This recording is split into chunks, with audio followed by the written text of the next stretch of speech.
أعوذ بالله من الشيطان الرجيم. بسم الله الرحمن الرحيم.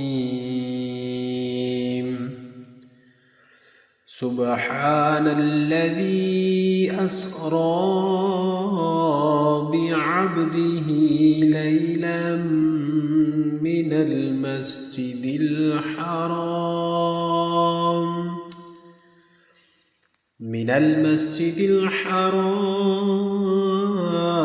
إلى المسجد الأقصى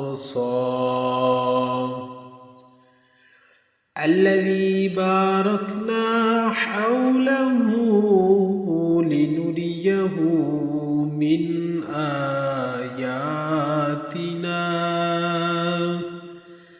إنه